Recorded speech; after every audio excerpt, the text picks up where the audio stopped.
सूरज मणि आप सभी दर्शकों का स्वागत करता हूं वीके न्यूज में।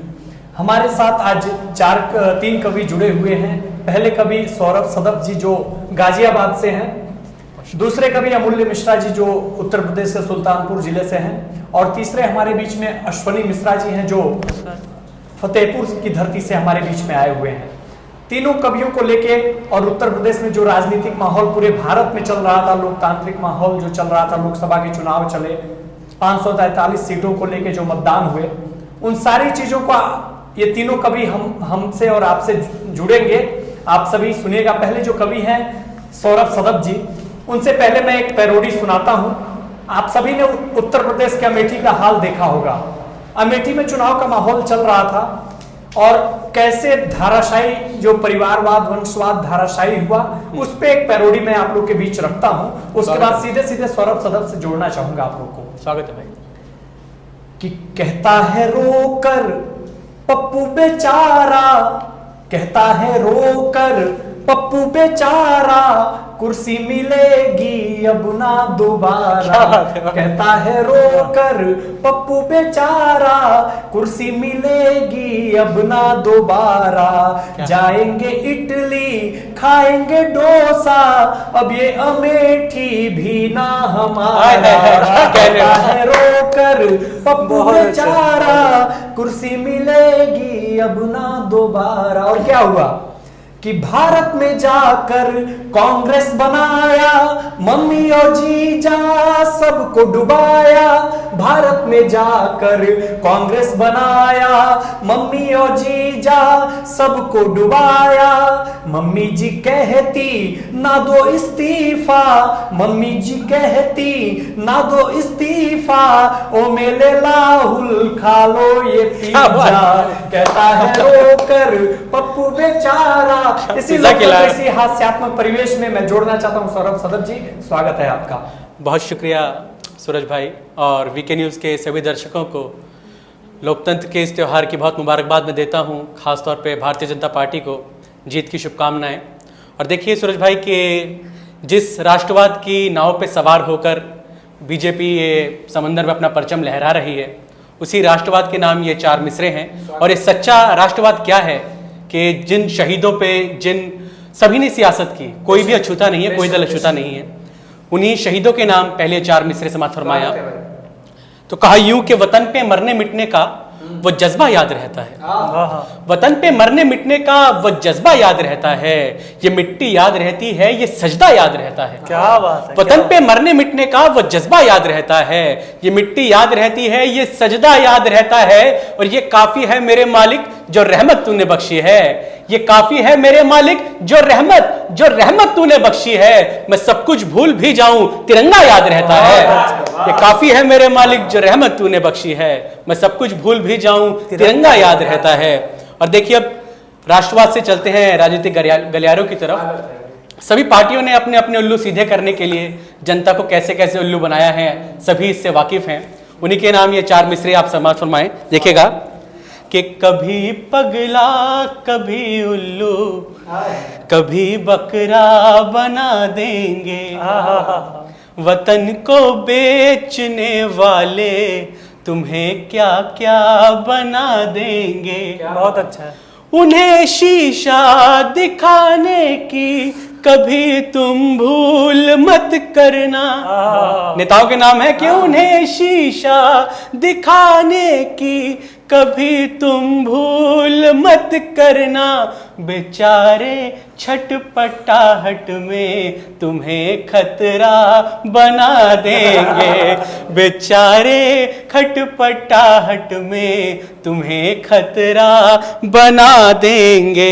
और देखिए ऐसा लगता है लोगों को, जब मैं जश्न मनाते देखता हूं, चाहे किसी भी पार्टी के लोग हों जीतने पर, तो मुझे लगता है इनको ऐसा क्या मिल रहा है कि जश्न मना रहे हैं। क्योंकि आजादी से अब तक आम आदमी की पार्टी कभी नहीं है। आम आदमी पार्टी सरकार में हो सकती है, लेकिन आम आदमी की सरकार वाकई नहीं आई। और जब मैं इनको जश्न मनाते देखता हूं तो मुझे यही लगता है कि नेताओं को पता नहीं क्या लगता है कि हम कैसे, जो जनता है कैसे आराम में रहती है, जबकि ऐसा नहीं है। तो मैं जनता जब नेताओं से संवाद करती है तो चार मिसरे इनमें देखें आप कैसे निकलते हैं।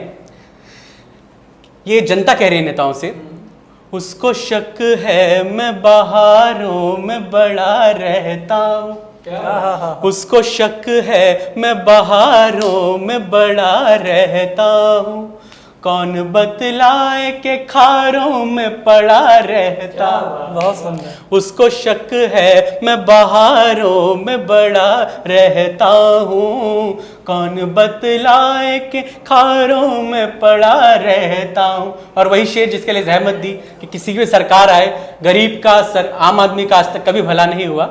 कौन बतलाए के खारों में पड़ा रहता हूँ, दौर कोई भी हो कैसी भी हुकूमत आए, दौर कोई भी हो कैसी भी हुकूमत आए, दौर कोई भी हो कैसी भी हुकूमत आए, मैं तो मुफलिस हूँ कतारों में खड़ा रहता हूँ, मैं तो मुफलिस हूँ कतारों में खड़ा रहता हूँ। बहुत बहुत शुक्रिया। बहुत बहुत आभार। अभी आप लोग सुन रहे थे सौरभ सदफ जी को, उत्तर प्रदेश की धरती से ये थे।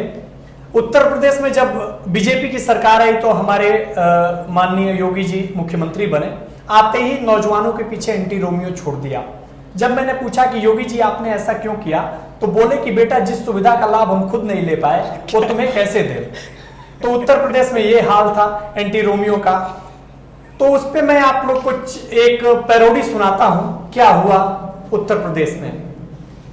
कि कहता है रोकर मजनू दीवाना, एंटी रोमियो से बचना बचाना। कहता है रोकर मजनू दीवाना, एंटी रोमियो से बचना बचाना। चश्मा लगाकर लड़की पटाना, पकड़ेगी पुलिस भेजेगी थाना। कहता है रोकर मजनू दीवाना, एंटी रोमियो से बचना बचाना। और इसी कुछ ऐसे ही माहौल को लेकर हम जुड़ना चाहते हैं। फतेहपुर की धरती से हमारे बीच में अश्विनी मिश्रा जी हैं, स्वागत है आपका। धन्यवाद। जैसा कि अभी चुनावी माहौल था और अभी कल एक हादसा हुआ सूरत में, तो सबसे पहले मैं वहीं से शुरुआत करता हूं कि जैसे कि आजकल स्कूल बने हैं, ये अमीरों की एक आमदनी का स्रोत है। हाँ। तो उसी पे मैंने 4 लाइनें लिखी थी कि उनकी दर्दनाक मौत से सब हैरान हैं। उनकी दर्दनाक मौत से सब हैरान हैं, यहाँ स्कूल भी मौत की खान है। क्या बात है। परिवार की उम्मीदें होते हैं बच्चे, परिवार की उम्मीदें होते हैं बच्चे, अब ये स्कूल भी अमीरों की आमदनी की दुकान है। क्या बात। और अभी जैसे कि बीजेपी जीती है भारी बहुमत से, तो लोग काफ़ी विपक्षी कुछ ना कुछ बोल रहे हैं। तो उस पर मैंने 4 लाइनें लिखी थी कि विपक्षी निंदा का पुलिंदा बनाए बैठे हैं, विपक्षी निंदा का पुलिंदा बनाए बैठे हैं, साहब जीवित हैं, लुटिया डुबोए बैठे हैं। फेंकते थे जुमले आत्महत्या के, फेंकते थे जुमले आत्महत्या के, लगता है सारे पाप धो और गंगा नहाए बैठे। क्या बात है, वाह। अभी हमारे टुकड़े टुकड़े गैंग के सरगना कन्हैया कुमार जी बेगूसराय से चुनाव लड़े, और वहां पे उनको पब्लिक ने क्या जवाब दिया जब ये वोट मांगने गए कि दिल जिगर गुर्दे सब निकाल लूं, दिल जिगर गुर्दे सब निकाल लूं, और हटो तुमसे तो अच्छा है कि मैं सांप पाल लूं। इसके अलावा मैंने अभी एक मुक्तक लिखा था जिसकी 2 लाइनें राहुल गांधी को समर्पित हैं, बेशक, और 2 समर्पित हैं दिग्विजय सिंह को। अच्छा, तो हमारे बीच में कुंवारे लोग कुंवारे पे बहुत ध्यान दे रहे हैं। फतेहपुर की धरती से ये हैं। बादशाह प्रेमी की 4 पंक्तियां हैं कि सुना है इश्क में गधे भी सूखी घास खाते हैं, वो पागल लोग हैं जो प्यार में सल्फास खाते हैं। और हमारे मोहल्ले में एक आशिक है 72 के, रजाई ओढ़ कर बादाम च्यवनप्राश खाते हैं। हाँ, तो स्वागत है अश्विनी जी आपका। जी धन्यवाद। कि अभी जैसे मैंने जो मुक्तक है उसमें 2 लाइनें राहुल गांधी को समर्पित हैं, दूसरी 2 दिग्विजय सिंह को, कि सुनो कुछ तो गड़बड़ है दीवाने में, कुछ तो गड़बड़ है दीवाने में, गम छुपाने जाता है मैं खाने में। वो बूढ़े भी खूब खुदकते थे, अच्छा, वो बूढ़े भी खूब खुदकते थे, जिन्हें दिक्कत होती थी बड़ी पखाने में। और लास्ट में कि अभी चुनाव खत्म हुआ है, तो लो जी अब हो गया मतदान, लो जी अब हो गया मतदान, अब पूरे 5 साल घूमो परेशान, नेताजी अगली बार फिर आएंगे, ढूंढेंगे तुम्हारे जख्मों के निशान। क्या बात, क्या व्यंग है। धन्यवाद। बहुत अच्छा आपने काव्य पाठ किया। अश्विनी मिश्रा जी फतेहपुर की धरती से थे। अब हमारे बीच में एक बहुत हड़प्पा की खुदाई से हम लोगों ने खुदाई किया और मोहनजोदड़ो और हड़प्पा की जब खुदाई हुई उसमें से खोद के हमारे बीच में एक कवि आए जिनका नाम होता है अमूल्य मिश्रा। गांव में एक कहावत होती है कि मिसिर करें घिसिर घिसिर ले गए बटाई और मिसिर के अम्मा खाना बनावे मिसिर के ले गए सिपाही। तो मिश्रा जी से मैं निवेदन करूंगा कि आप अपने देशभक्ति रचनाओं से देश को उत्प्रोत कीजिए हमारे दर्शकों को। चलिए, आपने मौका दिया, सबसे पहले इसका धन्यवाद। और आपने जैसा इंट्रो कराया आज तक ऐसा नहीं हुआ, खैर धन्यवाद आपका। बीजेपी जीती है, भारी मतों से जीती है, जनता ने बहुत बड़ा मैंडेट दिया है उन्हें। 4 पंक्तियों से मैं बीजेपी को बधाई देना चाहूँगा कि एक बार जनता ने फिर दिया जनादेश, सरकार फिर से बनाएगा तो मोदी ही। मन में उमंग लेके, हाथ में तरंग लेके, लाल किले ध्वज लहराएगा तो मोदी ही। वो जानते हैं राजनीति कीचड़ है, इसलिए कीचड़ में कमल खिलाएगा तो मोदी ही। एक पंक्ति पर खास तौर पे चाहूंगा गौर करें कि जानते हैं राजनीति कीचड़ है, इसलिए कीचड़ में कमल खिलाएगा तो मोदी ही। व्यर्थ में चुनाव हुए, व्यर्थ में नतीजे आए, जानते थे लोग फिर आएगा तो मोदी ही। जानते थे लोग फिर आएगा तो मोदी ही। बहुत अच्छा, बहुत अच्छा। और कई सारी बातें हुई, हमने देखा राहुल गांधी जी की जो पार्टी है कांग्रेस, उसका हाल क्या हुआ, हश्र क्या हुआ। लेकिन अच्छी बात यह है कि राहुल गांधी जी एक जगह से जीत गए, 2 जगह से उन्होंने चुनाव लड़ा था। 4 पंक्तियां मैंने लिखी कि अगर वहां से नहीं जीतते तो क्या होता, कि जनता का जनादेश बड़ा खास हो गया। क्या बात, जनता का जनादेश बड़ा खास हो गया, आखिर सफल चुनाव में प्रयास हो गया। अमेठी ना सही तो आए नाड ही सही, एक क्लास में तो पप्पू पास हो गया। क्या बात, क्या बात। एक क्लास में तो पप्पू पास हो गया। और जो हमारा देश है, ये मैंने अक्सर कहा है, मैं हमेशा कहता हूँ कि राजनीतिक पार्टियां जाति दल धर्म के नाम पर हमारे देश को बांटने का हमेशा प्रयास करती हैं, लेकिन भारत एक ऐसा मुल्क है जहाँ पे इन सब का कोई मतलब नहीं बनता। 4 पंक्तियां मैंने कभी कही थी कि जो इस राजनीति से एकदम परे है, कि भिन्न भिन्न भाषाओं और सभ्यताओं का समूह विश्व गुरु राष्ट्र शक्तिमान को नमन है। कोई भी राजनेता, कोई भी पार्टी दल है, भारत वहीं रहेगा जैसा भारत है। कि भिन्न भिन्न भाषाओं और सभ्यताओं का समूह विश्व गुरु राष्ट्र शक्तिमान को नमन है। स्वाभिमानी कालजयी दीन बंधु सहिष्णु दिव्य राष्ट्र प्रेम स्वाभिमान को नमन है। और देश के लिए जो वीर हो गए शहीद खुद, उन शूर सैनिकों की शान को नमन है। वाह वाह वाह। और जाति धर्म से भी जहां पहले है देश, उस जान से भी प्यारे हिंदुस्तान को नमन। वाह वाह वाह, क्या बात है, क्या बात है। से भी प्यारे हिंदुस्तान को नमन है। हिंदुस्तान को नमन है। पूरे देश में एक बीजेपी की पताका फहराई।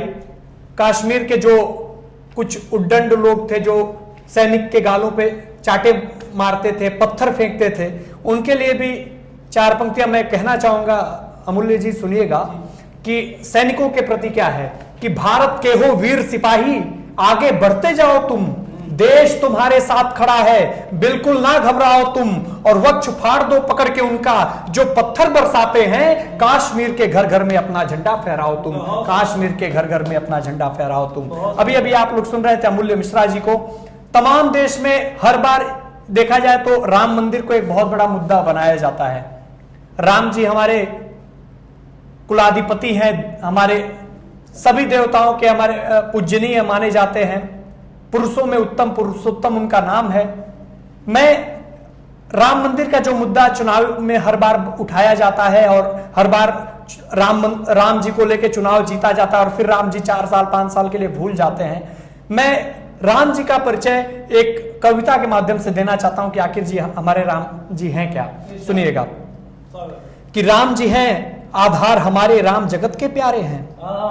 राम जी हैं आधार हमारे, राम जगत के प्यारे हैं। मर्यादा पुरुषोत्तम है वो रकुल वही हमारे हैं। जो कुतर्क करते हैं सुन ले, राम भक्त यदि जागेंगे, दानव दल अपने प्राणों की भीख स्वयं ही मांगेंगे। राम के तुम अनुयायी हो तो, राम के तुम अनुयायी हो तो ये कर्तव्य तुम्हारे हैं। राम का मंदिर वहीं बनेगा और श्री राम हमारे हैं। राम का मंदिर वहीं बनेगा और श्री राम हमारे हैं। हम राम लला को अवध धाम में पुनः बसाएंगे। हम राम भक्त हैं, यथाशीघ्र मंदिर बनवाएंगे। हम राम भक्त हैं, यथाशीघ्र मंदिर बनवाएंगे। और क्या है हमारे राम कि धरती उनकी अंबर उनका, हम सब उनके बालक हैं। धरती उनकी अंबर उनका, हम सब उनके बालक हैं। दिया उन्होंने है एक जीवन, हम बस उसके चालक हैं। राम सत्य है, राम श्रेष्ठ हैं और धर्म परिचायक हैं। दुनिया को जो प्रथम पूज्य उस संस्कृत के अधिनायक हैं। सरयू की जलधार सामने, सरयू की जलधार सामने ये संकल्प कराएं हम, मंदिर का निर्माण हो सके बाधा दूर भगाएं हम। मंदिर का निर्माण हो सके बाधा दूर भगाएं हम। आने वाले काल चक्र के निर्णायक कहलाएंगे। हम राम भक्त हैं, यथाशीघ्र मंदिर बनवाएंगे। हम राम भक्त हैं, यथाशीघ्र मंदिर बनवाएंगे। और क्या है अंतिम की 4 पंक्तियां मैं पढ़ना चाहता हूं कि ठान लिया भक्तों ने अब अंजाम की है परवाह नहीं। हमने सत्ता दी है, हमने वोट दिया है, तो हम क्या चाहते हैं कि ठान लिया भक्तों ने अब अंजाम की है परवाह नहीं। राम का मंदिर वही बनेगा और कोई भी चाह नहीं। कहने की आजादी है, भाषण देते हैं देने दो। कोर्ट कोई तारीख बता दे या हमें फैसला लेने दो। नहीं तो वो दिन दूर नहीं, त्रैलोक के स्वयं हिल जाएंगे। हिंदू मुस्लिम सिख ईसाई राम राम चिल्लाएंगे। हिंदू मुस्लिम सिख ईसाई राम राम चिल्लाएंगे। हम राम के वंशज, राम हमारे कष्ट मिटाएंगे।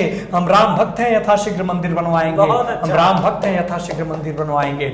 आप सभी दर्शकों से मिलते हैं एक छोटे से ब्रेक के बाद। बहुत बहुत आभार। आप देखते रहिए तब तक वीके न्यूज।